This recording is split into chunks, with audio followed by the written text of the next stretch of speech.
Hello there. How would your life change if you woke up this morning and find that someone had deposited $9 million in your bank account? How would that affect you? How would your mind shift if next week, just like that, you attracted 1,000 new clients into your business? 1,000. What would your life be like if, bang, just like that, you realized you had the energy of a 20-year-old? How would your mind shift if Mensa recognized you as the smartest person on the planet? They're good questions, aren't they? Well, let me tell you something. There's a lot more than 9 million just waiting there to come into your life. There's an infinite supply. And the 1,000 clients, there's tens of thousands of people out there just waiting for someone to come and serve them.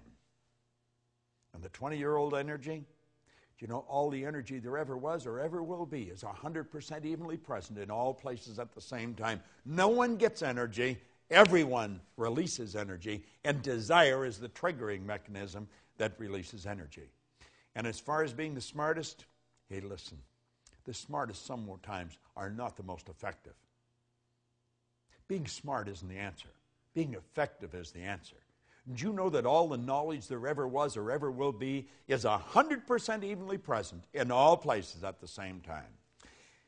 I'm Bob Proctor, and I want to talk to you about the law of supply as we're going through and giving you an overview in this video series of the laws, those 11 lost laws. Supply is one of them. Do you know, Halliwell said that man's never satisfied. Never satisfied. The fact is deplored by many, but God did not intend man to be forever satisfied. You see, dissatisfaction is actually a creative state.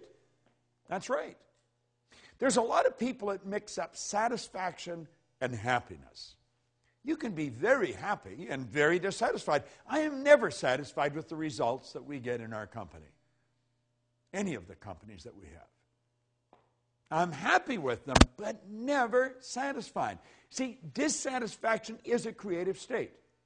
Yeah, it was dissatisfaction that led to the incandescent light. Edison just got sick and tired of dealing with a wax candle or a kerosene lamp. You see? Yeah, it was dissatisfaction that led the Wright brothers to introduce us to a brand new kingdom. Yeah, it was dissatisfaction that took Edwy Hillary right to the top of the world. It was dissatisfaction that caused John Kennedy to make a statement that we would be on the moon in this decade. He said that way back in the 60s.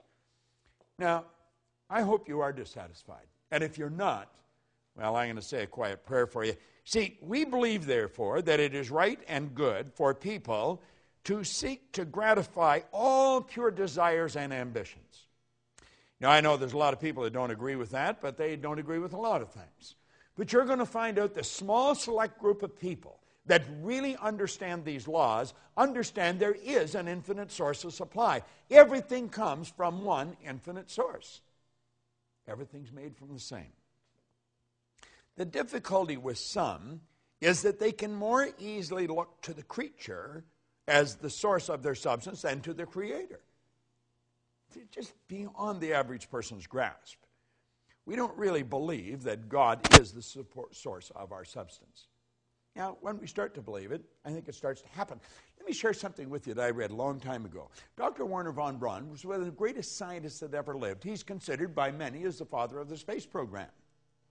Think about this for a moment.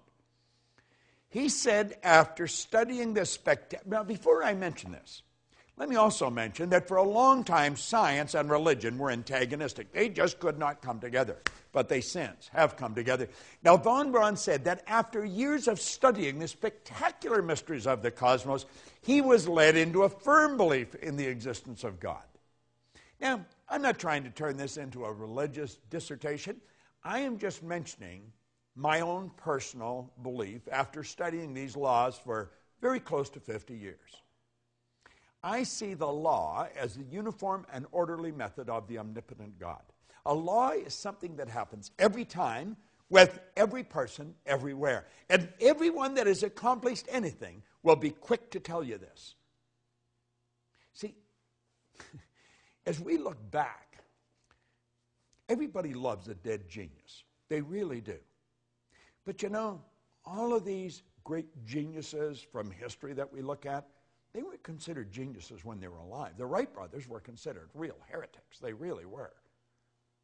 See, the people that made it happen, they were out of the box. They weren't ordinary thinkers. But they understood that there was this governing process called the law. You see, before we're able to believe in abundance of good, we've got to then see and enjoy that everything comes from one infinite source of supply. And when we really understand that, everything is going to change direction for us. Nothing can be made from something any more than something can be made from nothing. But where does water come from? Let's give it some thought.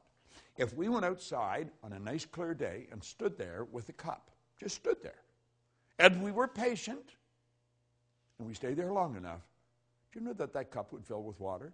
Oh, yeah. You would see in the no thing, you would see a cloud formation. And the cloud would become very heavy and very dark, and before long, water would fall out of it. Now, if we stayed there with that cup, where would the water go to? It'd go right back to where it came from. See, as above, so below. As below, so above. I want you to think about that. Nothing is created or destroyed. Everything's in a constant evolution of change. We literally live in an ocean of motion. You and I have the godlike ability to create images in our mind. And as we create the images in our mind, we control the vibration that we're in, and that vibration sets up an attractive force. In the seminars that I conduct, I hold up a little acorn sometimes that comes from a giant oak tree. But the little acorn is nothing but a mass of energy in a high speed of vibration. It's just a little physical nut. Now, if I kept that acorn in my pocket, that acorn would disintegrate because it's governed by a very, very basic law, create or disintegrate. And it's not in an environment that's conducive to its unfoldment. But let's suppose I take and I plant that acorn in the earth. Do you know that there's particles of earth that are in harmonious vibration with that little mass of energy that we call an acorn? See, if you looked at the acorn through a microscope, it's not solid. It's just a little mass of energy that's dancing. Let me digress for a moment. Let's suppose I took 2 drops of water on a glass-top table and I pushed them together until they touched. Then I'd have 1 drop, wouldn't I? I'd have a bigger drop. Let's suppose I put another drop and I pushed it together. Now, what do you think the odds are of me separating that one little drop, the one little puddle, I guess I could say, back into the same 3 little mass of molecules, the same 3 dots? You know it's not going to happen. You know, what God hath joined together gives it new meaning, doesn't it? Well, you see, there's particles of energy that's jammed right up against the acorn in the earth that don't vibrate in harmony with the acorn. But there's particles of energy that do vibrate in harmony with the acorn, and the acorn's like a magnetic force, and if you could see it with the naked eye, you would see little particles of energy marching just like obedient soldiers right towards the acorn. And as they touch the acorn like that, like the 2 drops of water, they become one with the acorn. And this process is continuous. It's continuous. And the only particles of energy that the acorn can attract are the particles that vibrate in harmony with it. They're on a frequency. And the acorn keeps attracting and keeps expanding. And the shoots come out of the bottom, and then it breaks through the earth, and it attracts from the atmosphere as well as from the earth. And before long, you'll see a giant oak tree. All by attraction. It's all energy moving. There's one source of supply, just one. Well, do you know that you are attracting to you right now from an infinite source? Now, if you're holding thoughts of lack and limitation, that's what you're going to attract. The universe, by law, can only give you what you put in the order for. What are you putting in the order for? We talked in a previous video about thinking. There's a law of thinking. Well, as you think, you attract. So think about it. What have you put in order for? What are you attracting? Everything comes from one infinite source. You might say, well, I don't really understand that. Then just take my word for it, because I do understand it. And if you study it for a while, you're going to start to understand it. Like Solomon said, in all you're getting, get understanding. Well, let's understand where everything does come from. There's no lack. There's no limitation. As long as you live through your sensory factors and just go by what you see, then there will be lack and limitation because you're dealing with a very limited view. But when you start dealing with God's eye view, you see things from a much higher level. There's no lack and no limitation. And understand this, what you think you attract, and you attract from one infinite source of supply. Study this law of supply. It's a phenomenal law, and it works for every person, every time, everywhere. This is Bob Proctor, and thank you.